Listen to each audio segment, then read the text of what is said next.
नमस्कार मित्रांनो आणि भगिनींनो. अवधूत रिसर्च सेंटर या यूट्यूब चॅनलवर आपणा सर्वांचे पुन्हा एकदा स्वागत. मी आतापर्यंत बरेच व्हिडिओ अवधूत रिसर्च यूट्यूब चॅनलवर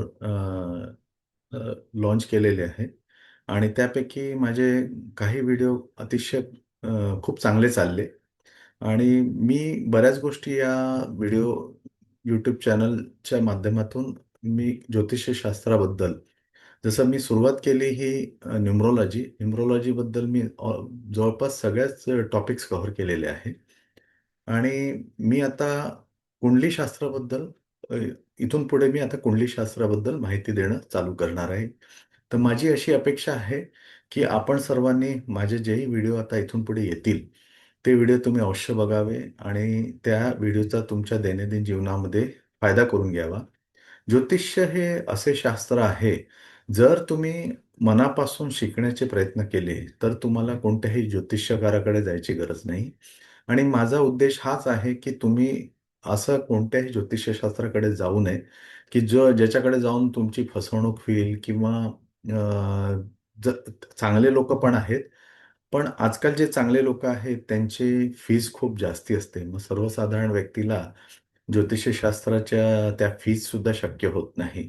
तर ह्या सगळ्या गोष्टी आहेत. तर त्या आणि काही ठिकाणी असं आहे, की प्रत्येक ठिकाणी आपण महाराष्ट्राचाच विचार केला तर प्रत्येक ठिकाणी चांगले-चांगले ज्योतिषकार बसले आहे असं नाही आहे. काही ठराविक ठिकाणीच असतात आणि मग आपण आपल्या गावातून ह्या सगळ्या गोष्टी कशा शक्य होणार आहेत.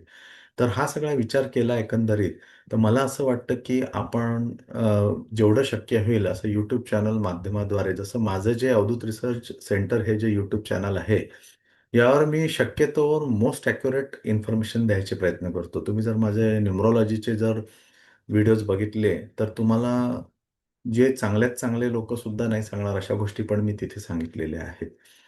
आणि त्याचं जर तुम्ही माझे जुने व्हिडिओज जाऊन बघितले, तर तुम्हाला अतिशय फायदा होईल. तर माझं म्हणणं हेच आहे, की तुम्ही स्वतः शिकण्याचे प्रयत्न करा. ज्योतिष्य हे एक असं शास्त्र आहे, की खूप जास्ती प्रमाणात नाही, पण थोड्या-थोडक्या प्रमाणात तरी प्रत्येक व्यक्तीला यायला हवं. जेणेकरून त्याचं डे टू डे बेसिसवर त्याला जे यातना आहेत, त्या कमी व्हाव्या. आणि ते शक्य आहे. तुम्हाला जर एखाद्या चांगल्या ज्योतिषकाराला जर तुम्ही एखाद्याला चांगल्याला फॉलो केलं आणि त्यांनी जर तुम्हाला मोस्ट ॲक्युरेट इन्फॉर्मेशन दिली, तर तुम्हाला नक्कीच फायदा होईल. तर माझ्या या YouTube चॅनलवर आपणाला ज्या इन्फॉर्मेशन मी द्यायचे प्रयत्न करतो, तर ते मी तुम्हाला मोस्ट ॲक्युरेट इन्फॉर्मेशन देतो. तर ते तुम्ही माझे व्हिडिओ जर रेग्युलर बघितले, तर तुम्हाला नक्कीच फायदा होईल. माझ्या आतापर्यंत जवळपास 5,000 सबस्क्रायबरच्या घरात आता होऊन राहिले आहेत सबस्क्रायबर्स. तर मी जी ही जर्नी चालू केली होती, ही मी 1.5 वर्षापूर्वी साधारण चालू केली होती मागच्या जानेवारीपासून. तर आता एप्रिल महिना सुरू आहे. म्हणजे ऑलमोस्ट मी 16-17 महिन्यामध्येच हे 5,000 पर्यंत सबस्क्रायबर गाठलेले आहेत.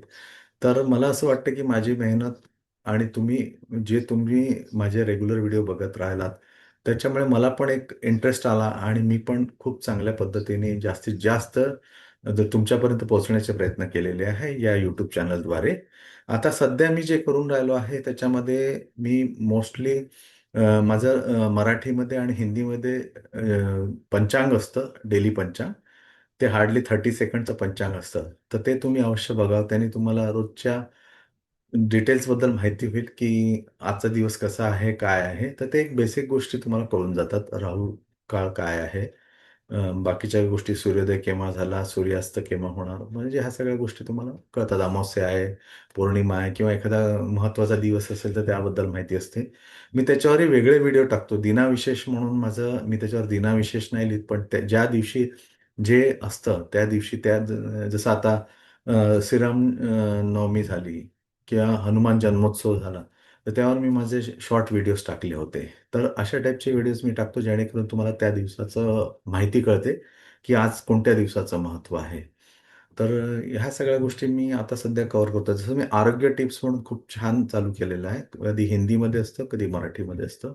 हेल्थ टिप्स ते तुम्हाला अ, दैनंदिन जीवनामध्ये अतिशय फायदे माझा थोडक्यात प्रयत्न हा आहे, की तुम्हा लोकांना माझ्याकडून काहीतरी माझा व्हिडिओ बघितल्यानंतर काहीतरी फायदा व्हावा आणि अचूक इन्फॉर्मेशन मिळावं. असं नाही की चुकीची माहिती, अचूक माहिती मिळावी हा माझा उद्देश आहे. तर आता मी या व्हिडिओद्वारे इथून पुढे मी ज्योतिषशास्त्राचा व्हिडिओ चालू करणार आहे. तर तुम्ही सिक्वेन्समध्ये ते पाहत राहा, तर तुम्हाला ज्योतिषशास्त्राबद्दल माहिती होईल.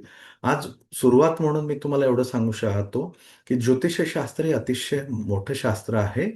जर आपण अंकज्योतिषाचा आणि ज्योतिष्य कुंडलीशास्त्राचा विचार करू, तर अंकज्योतिषामध्ये बऱ्याच गोष्टी कव्हर होतात. पण काही गोष्टी अशा आहेत, की त्यासाठी तुम्हाला कुंडलीशास्त्रावर अवलंबून राहावे लागते. तर कुंडलीशास्त्र हे खूप मोठं आहे हे आणि समजायला हे थोडंसं किचकट आहे, कठीण आहे. पण जर तुम्ही एका सिक्वेन्समध्ये जर त्याच्याकडे पाहिलं, तर तुम्हाला कुंडलीशास्त्र सुद्धा व्यवस्थित येऊ शकतं. तर सुरुवात म्हणून मी तुम्हाला हे सांगू चाहतो, की कुंडलीशास्त्र हे जे आहे, त्यामध्ये जवळपास 12 राशी आहेत. क्रांती वृत्तात असलेल्या ताऱ्यांचा 12 समूहाला राशीचक्र म्हणतात. तर हा एक ग्रहांचा पट्टा 12 राशीत विभागला आहे. हे राशीचक्र आकाशातील एक मार्ग असून विभिन्न ग्रह आपापल्या मार्गाने या स्थानावरून भ्रमण करतात. तर प्रत्येक राशीचे स्वतःचे असे वैशिष्ट्य आहे, स्वतःचे महत्त्व आहे, स्वतःचे स्वरूप आहे, स्वतःचे गुणदोष आहेत. तर नक्षत्र समूह मिळून परस्पर नभोमंडळावर जी आकृती तयार करतात त्यानुसारच राशींची नावे ठेवलेली आहेत. एकंदरीत 12 राशी आहेत आणि प्रत्येक राशीचे एक चिन्ह आहे. तर पहिली राशी जी आहे ती मेष आहे आणि तिचं चिन्ह आहे मेंढा. दुसरी राशी आहे वृषभ, तिचं चिन्ह आहे बैल. तिसरी राशी मिथुन, तिचे चिन्ह आहे जुळे. कर्क राशी ही चौथी राशी आहे आणि खेकडा हे तिचं चिन्ह आहे. सिंह ही 5वी राशी आहे आणि तिचं चिन्ह सिंहच आहे. 6वी राशी कन्या आहे, जिचं चिन्ह कुमारी आहे. तर 7वी राशी तुळा आहे, जिचं चिन्ह तराजू आहे. 8वी राशी वृश्चिक, जिचं चिन्ह विंचू आहे. 9वी राशी ही धनु आहे आणि त्यामध्ये धनुर्धारी असं चिन्ह आहे. तर 10वी राशी मकर, ज्याच्यामध्ये बकरा किंवा मृग असे चिन्ह आहे. तर 11वी राशी ही कुंभ आहे, घडा जलवाहक आणि 12वी राशी मीन म्हणजे मासे. तर अशा पद्धतीने हे 12 राशींचे चिन्ह आहे. तर आपण जसे-जसे पुढे जाऊ, तर हे चिन्ह पुन्हा-पुन्हा त्या चिन्हावर आपण बोलूया. पण आता सध्या तुम्हाला जस्ट एक basic information, first hand information म्हणून मी तुम्हाला प्रत्येक राशीचं काय चिन्ह आहे ते सांगितले. तसेच आता आपण पुढे जसे-जसे पुढे जाऊ, तर नक्षत्रांची राशी विभाजन सुद्धा आहे. त्यामध्ये जसं मेष म्हटलं, तर अश्विनी, भरणी, कृतिका आहे. प्रत्येक राशीला 3-3 नक्षत्रांची नक्षत्र येतात. प्रत्येक राशीच्या खाली 3 नक्षत्र असे टोटल 27 नक्षत्र आहे आणि 12 राशी आहेत. तर 12 राशीमध्ये 27 नक्षत्र विभाजलेले आहेत. तर अशा पद्धतीने हे ज्योतिषशास्त्राचा अभ्यास आपण एक-एक करून करू. जसे कुंडली जेव्हा आपण बघतो, तुम्ही प्रत्येकानेच आपली कुंडली बघितली असेल, तर कुंडलीमध्ये कसं आहे, की 12 स्थानं असतात. तर प्रथम स्थानाला लग्न म्हणतो, ज्याला देहसौख्य, प्रकृती, यश हे लग्न स्थानावरून कळतं. आणि द्वितीय स्थान जे आहे ते धनस्थान असतं. तृतीय म्हणजे भावंडांबाबत माहिती मिळते. प्रवास, भावंड याबाबत माहिती मिळते. चतुर्थ याच्यामध्ये जसं कुंडलीशास्त्रामध्ये चतुर्थ हे मातृसुख आहे. पंच आणि गृहसौख्य आणि चतुर्थ मातृसौख्य दिसतं. पंचमामध्ये विद्या किंवा संतती. षष्ठामध्ये शत्रू, रोग.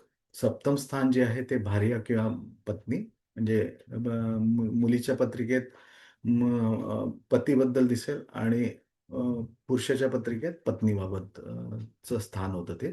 अष्टम हे मृत्यूम स्थान होतं. नवम हे भाग्यस्थान होतं. दशम हे कर्म आहे. कर्मस्थान आहे आणि 11वं हे लाभस्थान आहे आणि 12वं व्यय म्हणजे खर्च. तर असे धरून हे कुंडलीचे एकंदरीत 12 स्थान आहे आणि कुंडलीमध्ये हे अँटी क्लॉकवाईज काउंट होतात. 1, 2, 3 असं. आणि जसे मी राशी सांगितलं, तर प्रथम स्थान हे मेष राशीचं होतं. द्वितीय स्थान म्हणून तर आपण वृषभ स्थान राशीचं होईल. तृतीय स्थान हे मिथुनेचं होईल. चतुर्थ हे कर्केचं होईल. 5वं स्थान हे सिंह राशीचं होतं. षष्ठ स्थान हे कन्या राशीचं होईल. 7th हे तुळा राशी आहे. 8वं स्थान हे वृश्चिकेचं होतं. 9वं स्थान हे धनूचं होतं. दशम स्थान हे मकर होतं. 11वं स्थान हे कुंभ राशीचं होतं आणि 12वं स्थान हे मीन राशीचं होतं. आणि तशाच पद्धतीने प्रत्येक राशीचे पण आपले स्वामित्व आहे. जसं आपण उदाहरणार्थ घ्यायचं झालं तर धनु, मीन ही गुरूची राशी होते. मकर, कुंभ ही शनीची राशी होते. मेष ही मेष वृश्चिक ही मंगळाची राशी होते, वृषभ ही शुक्राची राशी होते, मिथुन आणि कन्या ह्या बुधाच्या राशी होतात, कर्क हे चंद्राची एकमेव रास होते, सिंह ही सूर्याची रास होते, कन्या सांगितली, तुळा ही शुक्राची रास होते.